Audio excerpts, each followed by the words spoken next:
Hello, Chad Tough Steel Challenge. How are you guys today? So, I'm a member of the Tippmann Owners Group. As you guys know, we enjoy our Tippmann M422 long rifle AR platforms. But this applies to a lot of different things. One of the questions that I posed to the guys was, what do you guys want to see? What do you want to look at? What do you need information on? Now, by no means do I pose myself as an expert. I have just probably made all the mistakes that you're going to. I went out and bought things that didn't work. I've tried things that didn't work. So everything I talk to you about is from experience. So what we're going to talk about today is red dots. There's basically two different types of red dots. There's what I call a red dot, which is a tube, like a scope, that uses an LED. Yes, red dots do not use lasers. They use LEDs, light emitting diodes, um, to reflect the dot onto a piece of glass. Now the tubes are pretty cool. I don't have one here today to show you guys, but the tubes are really robust. You don't have problems with egress and sediment and water and things like that. I've had them on 12 gauge shotguns. They've held up really, really well. I've dropped them on the ground. They're very robust. Um, they're hard to break, so they do have an application for themselves. They do have some limitations, which we'll talk about in a little bit. What we're mostly going to talk about today is what I refer to as a reflex sight. So, a reflex sight is going to have a slight window on it with a piece of glass or a polycarbonate of some sort where that LED is reflected onto it, and that's going to be your sighting apparatus. Um, there's lots of them out there. Trigicon, Vortex, Sightmark, Seymour, Sig. You guys, if you're looking for a reflex sight, it's going to be no problem finding one. But what you want to think about is how much do you want to spend? What are you trying to do?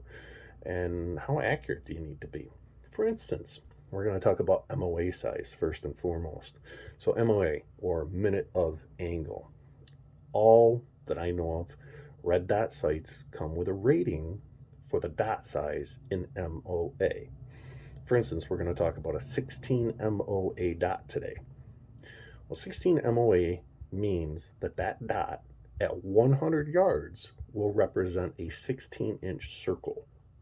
That doesn't sound very accurate. I understand why, and we'll talk about why I chose a 16 MOA dot and why you may want to as well.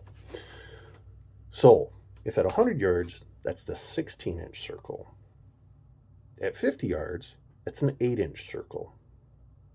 If at 25 yards, it's going to be a 4-inch circle. So you following me? Think of it as a cone out to 100 yards, and the further back you bring it, the smaller that cone's going to be. So if you want a visual reference, if you go out and look in the backyard 100 yards away, think of a 16-inch pizza. Yeah, that would be how big your dot is. Probably not something you're going to want to use for deer hunting. It doesn't have maybe the preciseness that your accuracy requirements meet, but yeah, there's a reason for it. Okay, so I'm going to flip the camera around here a little bit so that you guys can see some examples of the red dots I have, and I'll show you what the red dots are. Okay, here we are on the bench again. Hopefully I'm not too loud in you guys' ear. I'm recording this backwards, so my mouth is next to the microphone. There's a couple of red dots here I wanted to look at. Now, you'll notice all of these are Sightmark. Sightmark is not exactly a high-end optic, but I tell you what, they have never, ever let me down. So this is an example of a small red dot. This would also be something, if you took this base off, this would be something that you would see on a slide of maybe a MOS Glock or a SIG or something like that. One thing that you do want to keep in mind is these are, especially a slide mounted red dot, that is a heck of a lot of abuse. This red dot sight is going to be, there's going to be a heck of a lot of G-force on that sliding back and forth as the action works. So in this case, I would tell you, you're gonna get what you pay for. This little Sightmark that I have here, this has been great. It hasn't let me down at all. but I would never, ever, ever mount this onto a slide. Ever. I don't believe it would take the abuse. If I was going to do something like that, I'd want to buy a Trigicon. I'd want to buy a Viper. I like Hollow Sun. Hollow Sun is got a heck of a product out there right now too, but that's something else to think about. Uh, Spend the extra money, get something with a good warranty on it if it's going to be slide mounted. Now in this case, this is Browning Buckmark. This is one that I'm going to use for Steel Challenge as well. This is the same sight mark here, and you can see that I have it mounted on here. Now, because this one doesn't slide with the slide, there's very, very little stress put on that sight. And obviously this is 22 long rifle, so the recoil isn't much going through the frame as well. So for a 22, it's super nice. Another thing that you'll notice is this is mounted way far forward. It kind of looks goofy. I know the slide mounts are way back here. That's just for manufacturing to be able to utilize that rear sight space. I will tell you right now, and you're going to have to play with it when you get your own sight. If you put it on a pistol like this, in my experience, putting it as far forward as I can makes it a lot easier when you pick up the gun and you present it. Because you got to think, you're trying to come into a natural position when you grab that gun. And the further out it is, the easier it is to pick up that light. So if it's at the very back, you'll start doing one of these numbers to find the red dot. And moving it further forward, you won't have to. You can make those circles a little bit smaller initially when you're looking for those. Practice, practice, practice. I will tell you right now, you put a red dot on a pistol, you better be ready to spend some time out in the backyard just doing dry fire maneuvers and pulling from the holster and presenting that firearm and getting used to where the placement of that red dot is. Okay, so anyway, having said that, so that's an example of a small mini red dot, if you will, or a slide mounted. Here's a more tactical version. Now this is also a sight mark. My dad actually got this for me for my birthday, and I've really, really enjoyed this so far. I actually had this mounted on my my ATI mil-spec AR9, so 9mm PCC, and it has done great. It has taken the abuse. You'll notice this has a steel cover over the glass. Luckily, I haven't thrown this one on the ground or anything, but it's held up really well. It has actual night vision settings so that you could use a backup and see through this with a night vision goggle, night vision scope or something like that, and still be able to pick up the red dot. It has 8 different positions of brightness, just a nice little sight, relatively inexpensive. You know, you're talking about $250, and that is with the quick mount as well. Got basic elevation and windage, nice open battery tray to get to, super simple. So let's take a look at what dot size we have here. Now this is going to be an example of a 6 MOA dot. So let's see if we can, there it is right there. And I know, guys, it is super difficult to see this on the screen, but if you look, okay, that's probably good right there. Now that is a 6 MOA dot. All right. So again, that's going to mean at 100 yards, that dot represents 6-inch circle. So 3 inches at 50, 1.5 inches at 25. Pretty precise. Great little red dot. Turn that off. We're just going to hold that button. All right. Now this is actually a 2 MOA dot. The crazy thing you're going to notice is it's almost impossible to tell the difference at this. Right, that's on a bright setting. There you go. That's a little better. So that's 2 MOA dot. So that's going to be a 2-inch dot at 100 yards. That's going to be 1 inch and then a 1/2 inch. Pretty precise. All right. One more I want to show you guys before we get into purpose of this is a 16 MOA dot. I'm going to have to change the camera angle just a little bit so I can tell you. Okay, here we go. So this is a 16 MOA sight. You can see there is quite a bit of difference. You can actually start to notice it. Now this is a Seymour sight. This has actually got a very large window you can see. It's also got a rheostat here to change the brightness. Obviously, that's if you're out in the sunlight. We can turn that all the way down. If we're inside, maybe at a shooting range and it's fairly dark, we can turn it right down. No glare, no flare.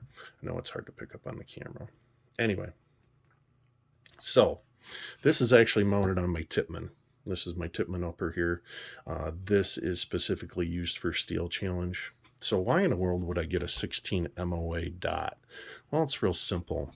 All the targets that I'm shooting at in Steel Challenge, the furthest I have to shoot is 30 yards. A 30-yard target for me is going to be a 10-inch circle, it's going to be a 12-inch circle, or it's going to be an 18 by 24 plate. So I don't need to be as exact. What I need to be able to do is I need to be able to come up on sites and be able to hit 5 targets as fast as possible. So if you can try to imagine with your gun down, coming up on your shoulder. Oops. Yeah, a little bit tough to find in the class here. Hang on. There it is. So, just like trying to find this dot right here on the camera to show you guys, you have to come up, find that dot at 25 yards. And remember, this one's 6 MOA. So at 25 yards, this is actually going to be, let me see, we're at 6'3", inch and a half. This is only going to be an inch and a half dot at 25 yards. Trying to find that as quickly as I can with my eyes while holding both open, identify my target, and then place the dot on the target. Versus having the 16 MOA, or in this case, it's going to be 4 inches at 25 yards, and being able to pull that quickly, find that on target, and place my shot. Okay, so that's the big difference. How precise do you want to get with your red dot? What are you trying to accomplish? What are you trying to shoot? What's the purpose? So, if you're going to do something where you're just out in the backyard and you want to plink and, you know, something like that, you're going to put on a 22. With these slide mounted or these minis, it's going to be very difficult to find anything over 6 MOA. But don't forget, 6 MOA at 100. You're putting it on a pistol. How often are you going to shoot that far? 50, it's going to be a 3-inch dot.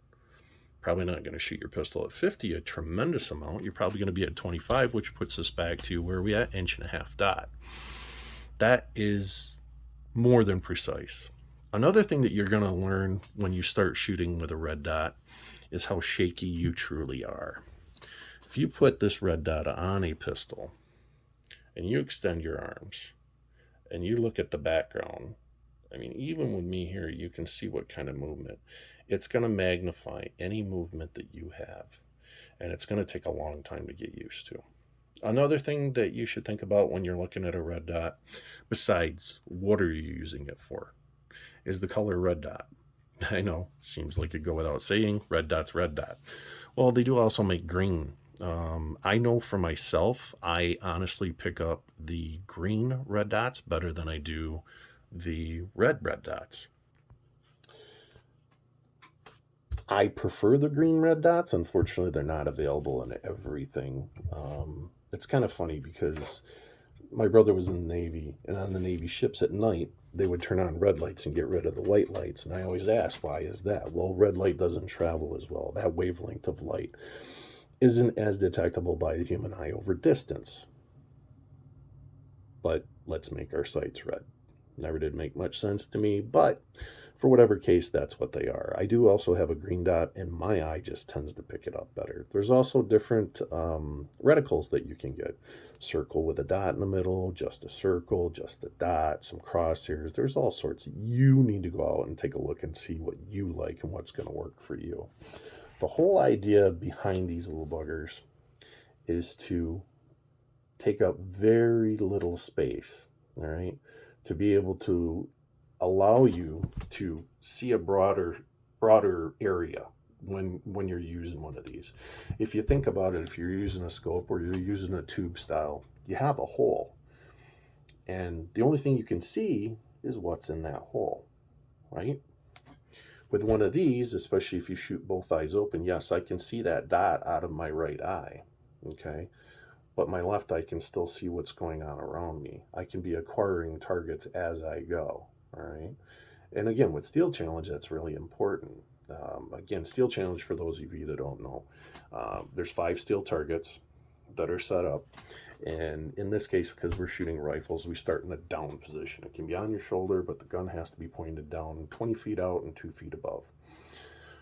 And the way that it works is they'll say, shooter, are you ready? Stand by. And then you hear a beep. The clock has started. So you have however long it takes you to shoot all 5 targets in a sequence and hit the stop plate. When you hit the stop plate, that stops the clock. So that's how you get your score. For me, I'm trying to hit 5 targets in under 2 seconds, just to give you an idea. So with a 16 MOA dot, it's easy for me to come up. That dot is right in my vision, right on my right eye, while my left eye and my hands and my shoulders and everything else are trying to coordinate to get on that target as quickly as possible, snap that shot, and I'm already looking and transitioning to the next shot. So the larger dot for me turns it a lot easier for me. Think instead of the precision of a crosshair or a small MOA dot, I'm shooting more like a shotgun, right? If you think about it, a shotgun blast is probably going to be 16 inches around it at 25 yards. So that's kind of the precision that I need to shoot. I just need to hit the target. The smallest target I have is 10 inches. Like I said, I don't get points for dead center. All I do is I get points for hitting it. It can be on the edge, it can be at the top, bottom, doesn't matter. So the precision isn't needed. That's why I went with a larger MOA dot. The smaller the MOA dot, the more you're going to notice yourself, your movement, your shaking. The larger MOA dot, it's obviously going to be a lot easier for you to pick up with your eyes, present to a target, and shoot. So it's up to you guys. Make your decision. Go pick up a few. If you got a friend that's got one, ask them to hold their gun. Pick it up, point it down range, see what you think. Also remember, you get what you pay for. Hey, I'm not knocking the sight marks. I've had a ton of them. They're great for, putting them on the rail of a 22 or smaller caliber weapon, something that's not going to go on a slide, something like that. But if you're going to mount anything on a slide like a 9mm, 40, 10mm, God forbid, you're definitely going to want to spend a little extra money and buck up for that one. So, guys, I don't know if I answered any questions here today or not. I think I gave you guys a little bit to think about as far as red dot size, how that presents, what that size means, a little bit of difference between, what's available out there between micros and large rail size.